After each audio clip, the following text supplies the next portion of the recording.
जय हिंद दोस्तों। आपने लखपति दीदी योजना के बारे में सुना होगा। ये योजना काफी दिनों से चली आ रही है और प्रधानमंत्री भी अपने हर भाषण में लगभग इसका इस्तेमाल करते हैं, बताते हैं कि मैंने लखपति दीदी योजना स्टार्ट किया है जिसका लाभ आप उठा सकते हैं।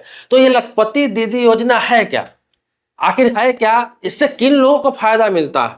ये लखपति दीदी जो है जिसमें 5 लाख रुपया तक महिलाओं को ऋण मिलता है, वो भी आसानी से बिजनेस करने के लिए, और वो भी ब्याज मुक्त, मतलब किसी प्रकार का कोई इंटरेस्ट नहीं लगता है इसमें। सबसे बड़ी बात कि कोई इंटरेस्ट लगता ही नहीं है और आसानी से पैसा मिलता है।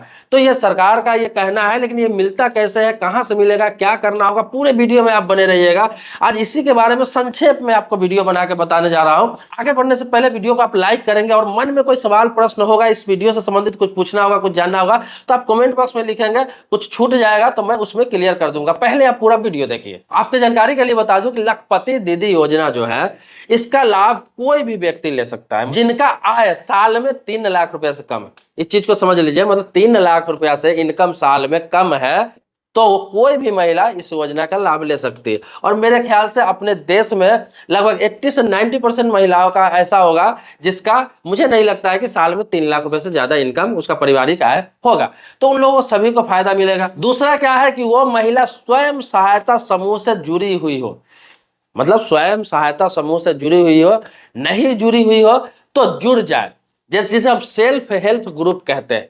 तो उससे अगर कोई महिला जुड़ी हुई है तो उसको कोई दिक्कत नहीं होगा, आसानी से लोन मिल जाएगा। लेकिन जो महिला नहीं जुड़ी हुई है उसको जुड़ना पड़ेगा, तब जाकर उसको लोन फाइनेंस होगा या फिर मिलेगा, या फिर इसके लिए अप्लाई कर सकते हैं। अब उसके बाद क्या करना है कि अगर महिला कोई बिजनेस करना चाह रही तो उसको पहले एक प्लान बनाना होगा। एक प्लान बनाना होगा, उसमें वो बताना होगा कि आप कौन सा बिजनेस कर रहे हैं, कौन सा बिजनेस कर रहा है, क्या लागत आएगा, 2 लाख आएगा, 3 लाख आएगा, 4 लाख आएगा, 5 लाख आएगा। तो एक प्लान बनाना पड़ेगा उसमें कि क्या बिजनेस कर रहा है, क्या लागत आएगा, कहाँ करना चाह रहा है, सारा एक एस्टिमेट तैयार करना होगा। जब एस्टिमेट तैयार कर लेंगे, 5 लाख रुपए तक आपको करना है मैक्सिमम, तो 5 लाख रुपए तक कर सकते हैं। उसके बाद आपको डॉक्यूमेंट्स के साथ में कोई भी बैंक में हो गया या किसी भी फाइनेंस कंपनी में जो सरकार द्वारा रजिस्टर्ड है उसमें आप संपर्क कर सकते हैं। तो संपर्क करेंगे तो वहाँ क्या क्या डॉक्यूमेंट्स लगेगा। पहला तो मैंने आपको बताया कि आप सेल्फ हेल्प ग्रुप में जुड़ी हुई है, मतलब स्वयं सहायता समूह में, ये आपके पास प्रमाण होगा। दूसरा क्या है कि एक आय प्रमाण पत्र आपको बनवाना है, अपने तहसील से, ब्लॉक से या फिर किसी भी स्तर का एक आय प्रमाण पत्र, इनकम प्रूफ बनवाना है, जिसमें यह हो कि 3 लाख रुपया से कम आपकी पारिवारिक आय है।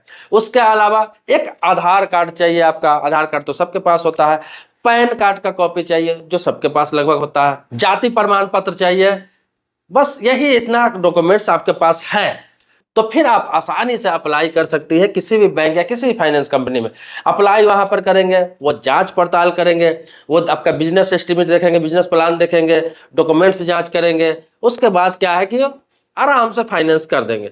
लेकिन कोई कमी आता है, उसमें कोई दिक्कत आती है तो आपका लोन रिजेक्ट भी कर सकते हैं। लेकिन लोन अगर वो रिजेक्ट कर रहा है तो आप कारण भी वो बताएंगे, ये नहीं कि सीधा रिजेक्ट कर देंगे, वो कारण बताएंगे कि इस कारण से आपका रिजेक्ट किया गया है।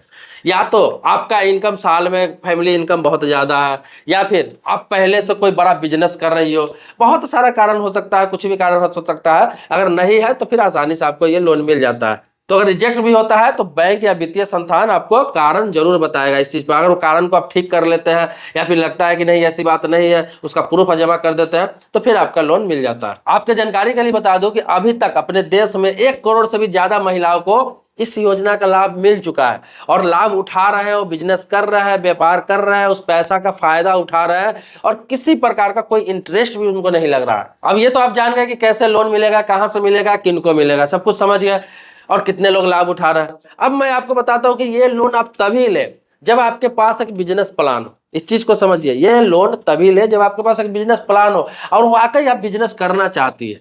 अगर नहीं करना चाहते हो तो इस लोन को इसलिए मत लो कि आसानी से मिल रहा है या फिर मैं इसमें जुड़ी हुई हूँ इसलिए मुझे मिल जाएगा, मैं इस लोन को ले लेता हूँ। या फिर आपका फैमिली प्रेशर है, आपका हस्बैंड कर रहा है, भाई कर रहा है, या फिर घर से कोई बोल रहा है कि भाई लोन उठा लो, काम में आ जाएगा किसी दूसरे काम में, प्लान दिखा के, तो इस लोन को आप मत लीजिए, क्योंकि ये आपके डेवलपमेंट के लिए बिना ब्याज का लोन मिल रहा है। उस लोन को लेकर किसी बिजनेस में लगाते हैं, आप आगे बढ़ते हैं, तो हो सकता है ये 5 लाख का आप 10 लाख, 10 का 15, 15 का 20, 20 का 50, आप करोड़ों में खेल सकते हैं। बहुत सारे महिलाएं ऐसी हैं जो 2 लाख, 3 लाख, 4 लाख, 5 लाख से छोटा बिजनेस स्टार्ट करी और अपने लगन से, मेहनत से, ग्रुप बना के आज करोड़ों करोड़ में उसका बिजनेस डेवलप कर रहा है और विदेशों तक में माल भेज रही है। तो आप अगर प्लान बनाए हुए वाकई की बिजनेस करना है, अगर आपके पास कोई आइडिया है, तो इस योजना का लाभ आप जरूर उठाएं। लेकिन सिर्फ महिला जैसे ग्रुप में देखते होंगे अक्सर, जिन महिलाओं को जरूरत भी नहीं होता है लोन का, अभी देखते हो जो गांव गांव में जो ग्रुप लोन दिया जाता है फाइनेंस कंपनी की तरफ से, छोटे छोटे फाइनेंस कंपनी की तरफ से, तो जिनको जरूरत नहीं होता है वो लोग भी ले लेते हैं। और क्या होता है, जब किस्त देने की बारी आती है तो कभी घर में ताला मार के भाग जाते हैं, चाहे नहीं दे पाते हैं, बैंक की तरफ से प्रेशर होता है या फिर फाइनेंस कंपनी की तरफ से प्रेशर होता है, बहुत सारे विवाद होते हैं, देखते होंगे आप। तो ऐसा इसलिए होता है कि इनकम का साधन नहीं होता है और जरूरत भी नहीं होता है लोन का, और लोग लोन ले लेते हैं। तो ये लोन तभी ले, क्योंकि सरकार का योजना है, आपके लाभ के लिए बनाया गया है, तो ये लोन तभी ले जब आपको आवश्यकता है, लग रहा है कि मुझे इस पैसा का इस्तेमाल करना है, इस पैसे से मुझे डेवलप करना है, तभी इस लोन को ले। तभी सरकार का मेहनत सफल होगा, सरकार का योजना सफल होगा और सरकार सही लोगों तक अपनी पैसा, अपनी राशि, अपनी योजना का पहुंचा सकते हैं और नई नई योजना लॉन्च कर सकते हैं। दोस्तों आप जानते हैं समय समय पर बहुत सारी गवर्नमेंट योजना के बारे में मैं सफाई देता रहता हूँ, मतलब बताता रहता हूँ, उसको क्लियर करता रहता हूँ। जिन लोगों को जानकारी नहीं रहता है, इसके बारे में नॉलेज नहीं रहता है, तो कोशिश करता हूँ कि वीडियो कम समय का बनाऊं। लेकिन बहुत सारी चीज छूट जाती है, क्योंकि छोटा वीडियो बनाने के चक्कर में बहुत सारे लोग कहते हैं आपका वीडियो लंबा होता है, लंबा होता है, लंबा, तो ये छोटा बनाने के चक्कर में। लेकिन फिर भी मैं ये कहता हूँ कि आपके मन में कोई सवाल है, प्रश्न है, कुछ छूट गया है, कुछ और पूछना है, कुछ जानकारी लेना है, आप कमेंट बॉक्स में अपनी बात लिखिए। मैं आपके टॉपिक पर भी, अगर इसी वीडियो को दोबारा बनाना पड़े, कुछ सवाल 2-4 आ जाएंगे, लगेगा कि नहीं मुझे दोबारा बनाना चाहिए, तो एक डेडिकेटेड वीडियो लंबा सा बना देंगे, पूरा चीज के साथ में, विस्तार के साथ में, कि कैसे कैसे क्या करना है, कहाँ जाना है, हर कुछ बता देंगे। ये अभी इन्फॉर्मेशन के लिए, आपको अवेयरनेस के लिए बताया गया है, क्योंकि बहुत सारे लोगों को लखपति दीदी योजना के बारे में जानकारी नहीं है। सिर्फ इसके बारे में नेताओं से सुनते हैं, या फिर प्रचार में सुनते हैं, या फिर चुनाव प्रचार में सुनते हैं, रैलियों में सुनते हैं, लेकिन उन्हें मालूम ही नहीं कि लखपति दीदी योजना होता क्या है। दोस्तों मेरे चैनल पर नए हैं, पहली बार आए हैं, तो चैनल को सब्सक्राइब कर लीजिए, बगल में बेल घंटी है उसको भी दबा लीजिए। लेकिन पुराने सब्सक्राइबर है, पहले से वीडियो देखते हैं, तो इसके लिए कोटि कोटि धन्यवाद देता हूं, आभारी हूं आपका। मिलते हैं नए वीडियो में नए मुद्दे के साथ, तब तक के लिए शुक्रिया, धन्यवाद, जय हिंद दोस्तों।